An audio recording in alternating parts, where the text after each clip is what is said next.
d'information. Monsieur, dame, bonsoir. Merci d'avoir choisi la télévision Dunia pour vous informer. C'est une circulation fluide et des conducteurs totalement à l'aise au volant de leur voiture. Page inter de cette édition. Voilà Hugo Chavez quand il s'agit de parler en public.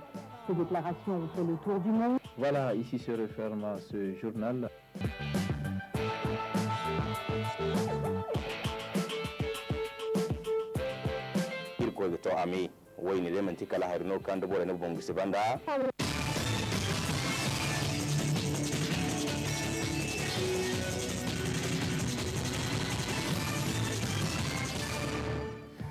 Célébration hier à Agadez devant le sultanat de l'Aïr, d'une célébration, son inscription sur la prestigieuse liste du patrimoine mondial. Et c'est le Premier ministre Brigitte Raffini qui a présidé donc cette cérémonie. Et puis à suivre le forum de la Renaissance à Tillabéri, à l'école normale de Tillabéri. Les travaux se sont achevés hier. À suivre également les conclusions de ce forum de la jeunesse dans ce journal. Mesdames, Messieurs, bonsoir, bienvenue à cette grande édition d'information. Je le disais, la ville d'Agadez a célébré hier à la devanture du sultanat de l'Aïr son inscription sur la prestigieuse liste du patrimoine mondial. Une fête riche en couleurs qui a vu la participation du Premier ministre Brigitte Raffini ainsi que plusieurs invités de marque. Idi Maman Siraji, Boubacar Imran Mega pour le compte-rendu. Agadez, ville patrimoine de l'humanité.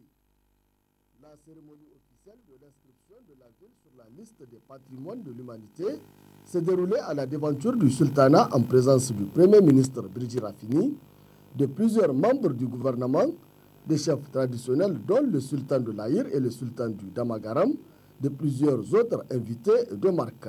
Une cérémonie qui a mis en exergue la diversité culturelle d'Agadez.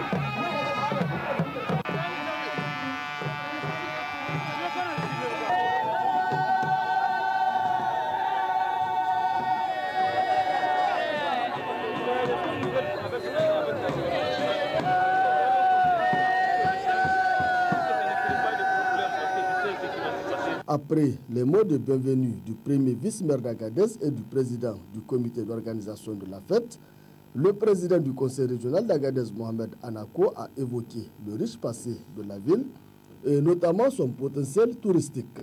Quant au gouverneur de la région d'Agadez, il a exhorté la population à sauvegarder les valeurs qui ont permis à la ville d'être inscrite au rang de ville patrimoine de l'humanité. Le choix d'Agadez comme premier bien culturel nigérien, soumis au centre du patrimoine mondial, n'est pas fortuit.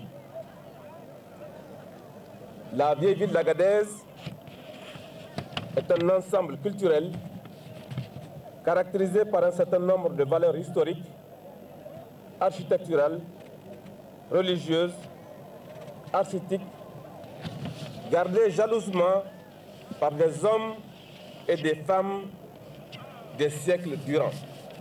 L'inscription d'un bien culturel sur cette liste du patrimoine est suivie d'un certain nombre d'effets que nous devons observer scrupuleusement en vue de conserver et de sauvegarder les valeurs pour lesquelles le bien a été accepté comme un élément de portée internationale. Le ministre de la Culture a pour sa part appelé les acteurs concernés à une synergie d'action pour sauvegarder les acquis. Cet événement qui vise à marquer notre joie immense servira également de cadre d'échange et de réflexion sur les enjeux de la conservation de notre bien qui porte dorénavant le statut de patrimoine mondial. Le processus de gestion du site d'Agadez se veut multisectoriel et c'est pourquoi j'appelle les différents acteurs, notamment les ministères concernés, les partenaires au développement, les sponsors, pour une synergie d'action en vue de mieux coordonner nos interventions et obtenir des résultats à même de contribuer significativement à l'amélioration des conditions de vie des populations bénéficiaires. L'inscription de la ville d'Agadez au rang des villes patrimoine de l'humanité n'a été possible que grâce aux efforts déployés par un certain nombre de Nigériens qui ont en cœur le souci de préserver une image de marque du pays. C'est le cas notamment de Mme Tankoubakoy Aminatou Bourema, élevée au grade de grand officier de l'ordre national. Le classement de la ville d'Agadez au patrimoine mondial de l'UNESCO est l'aboutissement d'un long processus qui a connu des hauts et des bas. Mais grâce à la combinaison des efforts que nous avons pu mettre en place avec les autorités coutumières du sultanat, la mairie, le gouvernorat et le ministère, une équipe dynamique et une équipe forte, avec aussi des personnes ressources de renommée internationale, nous a permis d'avoir un résultat important. Et nous pensons que c'est aussi le début, comme l'a dit tantôt le ministre de la Culture, c'est le début aussi d'un grand projet, puisque ce classement ouvre des opportunités majeures pour la population d'Agadez. Plusieurs autres personnalités, dont le sultan de l'Aïr, le professeur Aboubakar Adamou, M. Alladi et M. Ali Salifou ont été décorés. La cérémonie a pris fin avec la visite des stands de la grande mosquée d'Agadez et l'inauguration d'un panneau faisant office de l'inscription de la ville au rang des villes patrimoine de l'humanité.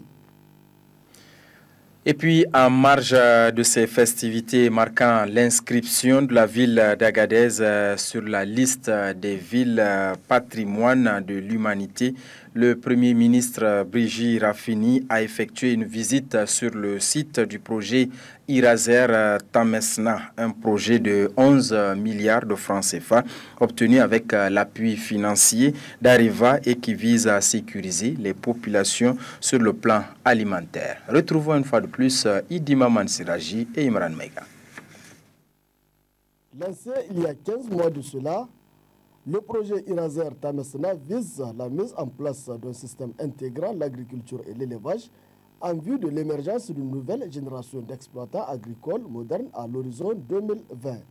Il est en parfaite harmonie avec les objectifs de l'initiative 3N. Les Nigériens nourrissent les Nigériens qui visent à transformer radicalement le système de production agricole au Niger afin de mettre les populations rurales à l'abri des affres de la famine et leur garantir les conditions d'une pleine participation à la production nationale globale et à la répartition des revenus. C'est pour évaluer ce projet depuis son lancement que le Premier ministre Brigitte Raffini a effectué cette visite. Un projet qui constitue un immense espoir pour la population, dira le maire de la commune rurale d'Agarous. Le Niger, à l'instar de tous les pays du Sahel, est confronté au dilemme permanent des saisons, aux caprices perpétuels de la nature et à la pression infernale des aléas climatiques. C'est pourquoi, dans un tel contexte, la maîtrise de l'eau et l'aménagement des terres deviennent essentiels, pour ne pas dire la voie du salut pour nos populations. C'est en cela, Excellence, Monsieur le Premier ministre, Mesdames, Messieurs, que le projet Iraser constitue une véritable once d'espoir pour nos populations. Ces populations qui n'attendent qu'à être soutenues pour arracher à la terre nourricière leur pitance quotidienne. Mieux, pour pouvoir nourrir d'autres Nigériens moins gâtés par la nature.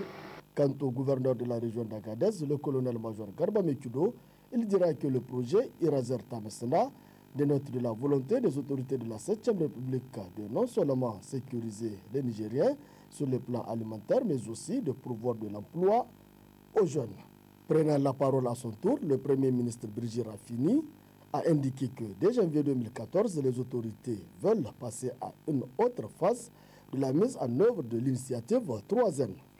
Notre souhait le plus ardent, c'est que tous ces jeunes qui sont là, qui ne cherchent qu'à travailler, qu'on puisse mettre effectivement à leur disposition des outils de travail pour produire. Nous avons l'intention effectivement de faire de cette vallée, de cette plaine, un pôle de production qui pourra contribuer à cet objectif noble qui est que les Nigériens puissent nourrir les Nigériens. Nous entrons désormais dans une phase d'accélération de l'initiative 3M. Il s'agit maintenant de passer aux résultats. Il s'agit de réaliser toutes les infrastructures nécessaires et passer à la production. Les 2 années qui se sont déroulées nous ont permis effectivement de mettre en place tous les outils, toutes les réflexions permettant de lancer l'initiative 3M. Il faut souligner que c'est suite à un protocole d'accord que le gouvernement du Niger a obtenu l'appui financier du groupe Areva pour un montant de 11,4 milliards de francs CFA. Protocole relatif au projet d'aménagement et de mise en valeur du périmètre irrigué dans la vallée de l'Iraser et de la plaine de Tamassena pour une superficie de 5000 hectares. Le projet comporte 4 composantes, à savoir une composante A qui vise le renforcement des capacités des agriculteurs et des éleveurs, notamment à travers leur organisation de producteurs. La composante B, quant à elle, vise à expérimenter la réalisation des fermes agricoles modernes dans le but de créer de nouveaux types d'agriculteurs. Quant à la composante C, elle propose la réalisation d'une ferme pastorale pilote. Enfin, la composante D vise une gestion efficace et efficiente du projet. Voilà donc pour la célébration de la ville d'Agadez qui vient d'accéder à cette liste prestigieuse du patrimoine mondial. Cela dit, cérémonie à Konni, cérémonie de réception d'un don de lot de matériel et des produits pharmaceutiques, un don du projet Relief International destiné au district sanitaire de Konni et de Malbaza, zone d'intervention du projet. C'est le gouverneur de la région de Tawa qui a présidé la cérémonie de la remise de ce don. Nous retrouvons Asman Amadou et Rabiou Seydou pour le point. Cette cérémonie de réception d'un important lot de matériel et produits pharmaceutiques, un don du Relief International en partenariat avec l'ONG locale Initiative pour la sécurisation des conditions de vie, d'une valeur de 174 millions de francs CFA destinés au district sanitaire du département de Konni et Malbaza. Ce geste du Relief International contribue sans nul doute à améliorer l'accès aux services de santé sexuelle et reproductive de qualité pour les populations vulnérables dans sa zone d'intervention. Objectif général du projet, précise la représentante du Relief International Konni. Le Relief International a obtenu de l'Union européenne un financement de 1 186 110 €, soit 778 37 157 francs CFA. Pour la mise en œuvre de ce projet SRH dans le district sanitaire de Konni, pour une durée de 3 ans, allant de janvier 2011 à janvier 2014. Le présent projet est mis en œuvre en partenariat avec une ONG nationale dénommée ISCV Tatalin Rayua. Il repose sur l'amélioration de l'accès des services SRH dans les zones cibles par le biais de renforcement de capacités des travailleurs de la santé et la dotation des structures sanitaires existantes en médicaments et matériel médical nécessaires pour une prestation de qualité. La cérémonie qui nous réunit aujourd'hui a pour but de remettre officiellement le don que vous voyez en matériel et médicaments d'une valeur de 174 millions de francs CFA de l'ONG RI à l'endroit des formations sanitaires du département de Konni et de Malbaza. Ce qui vient compléter une première tranche d'environ 20 millions qui a été déjà réceptionnée au mois de juin passé.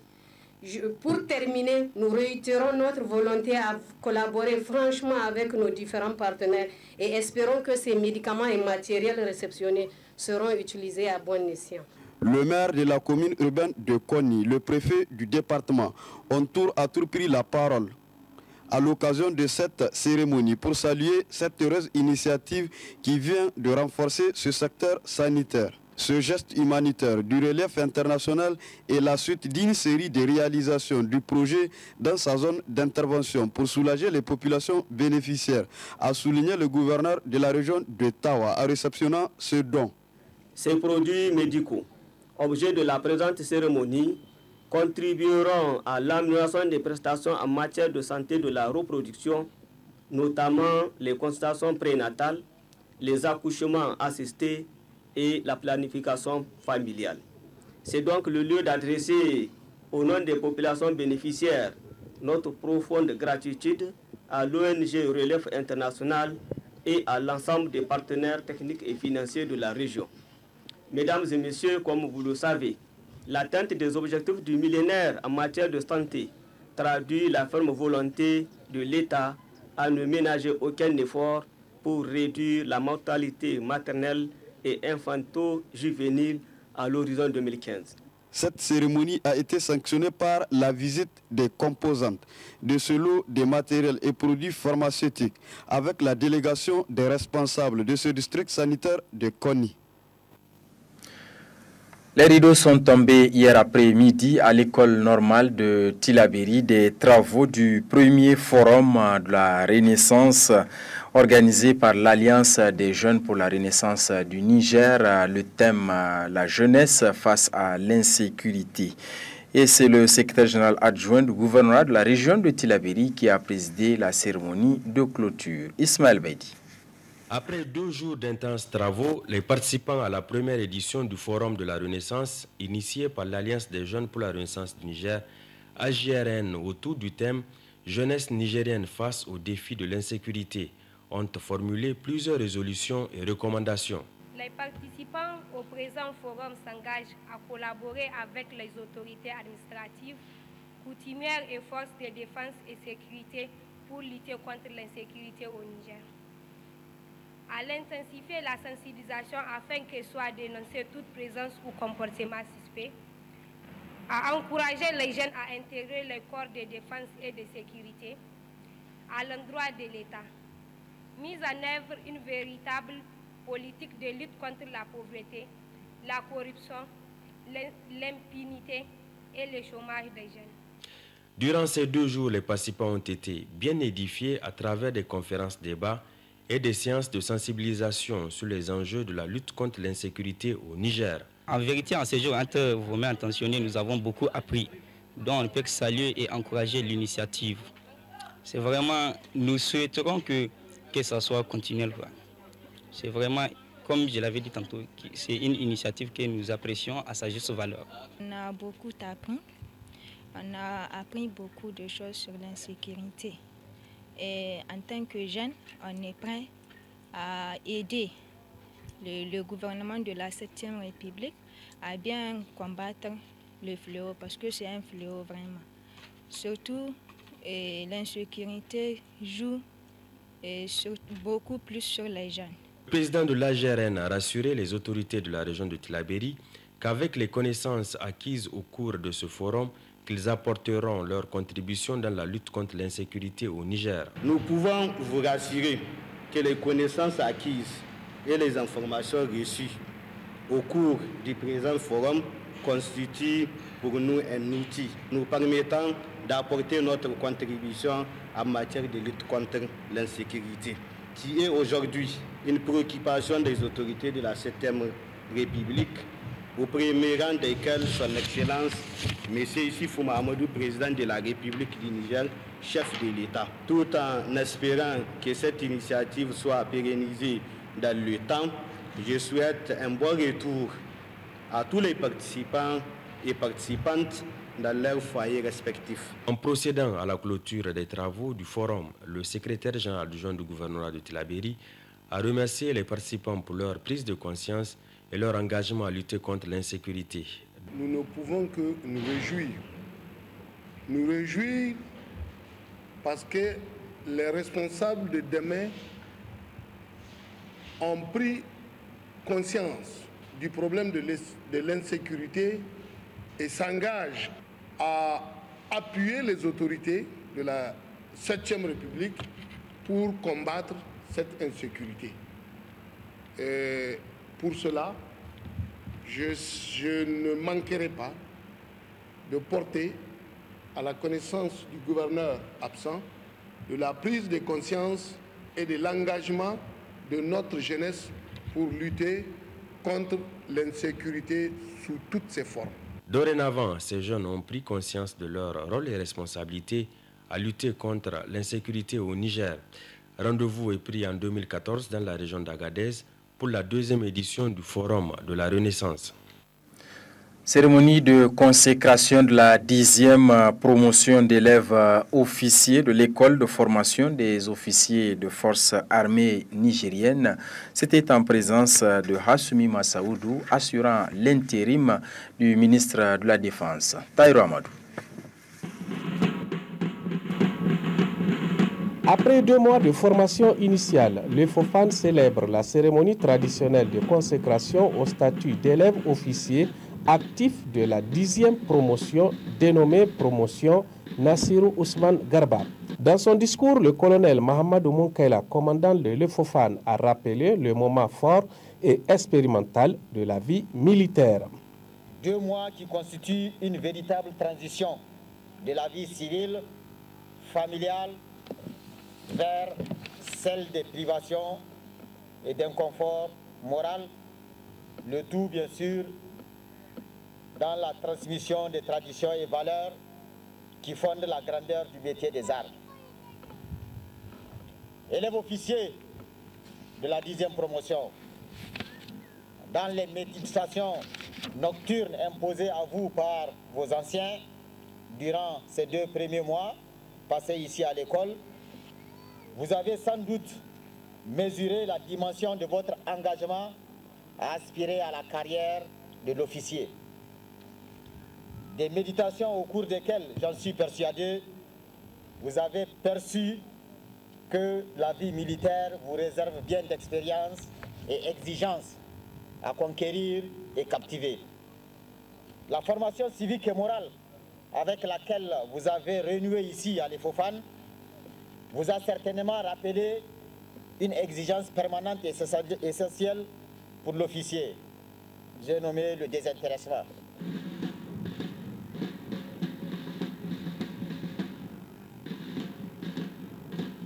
Quant au ministre de la Défense par intérim, il a félicité l'ensemble du personnel d'encadrement et rendre un vibrant hommage à ses élèves officiers. En ce moment où les menaces sécuritaires ont pris une dimension régionale, cette formation dans le même moule d'officiers issus de divers horizons permettra de disposer d'un outil de défense efficace et adéquat face notamment au terrorisme et autres formes d'insécurité.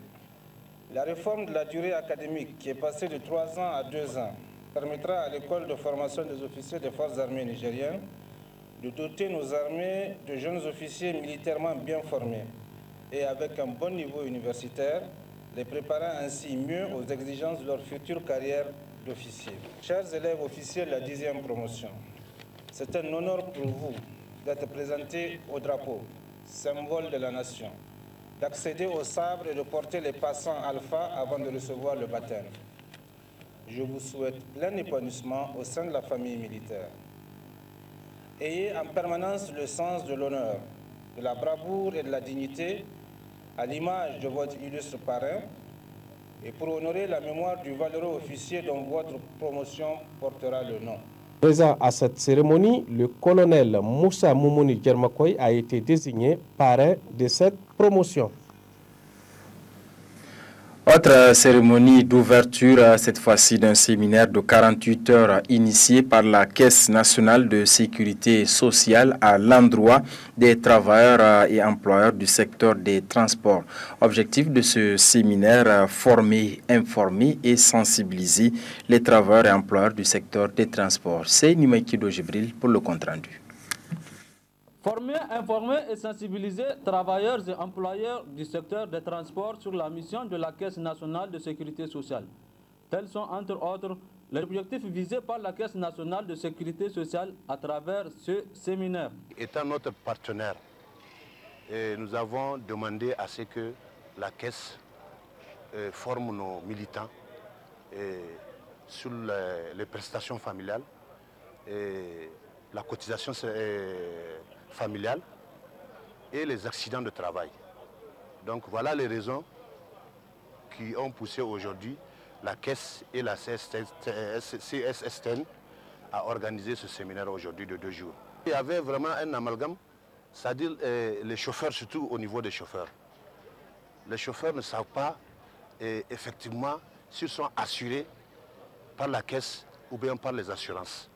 Alors que sur les assurances, les assureurs, ils mettent 4 passagers payants. Donc ce qui veut dire que les 4 passagers seulement sont pris en charge par les assurances. Donc le chauffeur, lui, normalement, il doit être pris en charge par la Caisse nationale de sécurité sociale.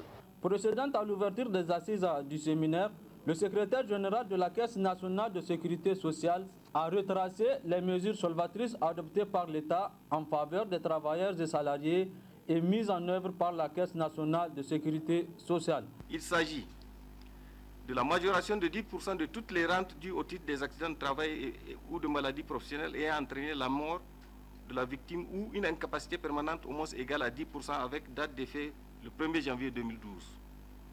La limitation aux seules conditions d'âge requis, 60 ans, totalisait 180 mois d'assurance et c'était toute activité salariale pour prétendre à une pension régulière. La majoration de 10% ou 16% en fonction de leur nature de toutes les pensions en paiement au 31 décembre 2011 avec date d'effet le 1er janvier 2012. Il faut noter que pendant les 48 heures que durera le séminaire, des exposés ont été prévus pour éclairer les participants d'une part sur l'incidence de ces mesures prises par l'État et d'autre part sur les droits et obligations des travailleurs et employeurs du secteur des transports vis-à-vis de la Caisse nationale de sécurité sociale. La communauté Jamaat islamique Ahmadiyya du Niger a organisé cet après-midi dans la mosquée de l'école primaire privée Ahmadiyya au quartier Cité des députés sa conférence annuelle. Plusieurs fidèles issus de cette communauté étaient présents. Le compte-rendu de Seydou Hima et Sambo Zamou. C'est dans la mosquée de l'école primaire privée Ahmadiyya située au quartier Cité des députés que la communauté Jamaat islamique Ahmadiyya du Niger a choisi d'organiser sa conférence annuelle, célébrée depuis 1891 dans tous les continents.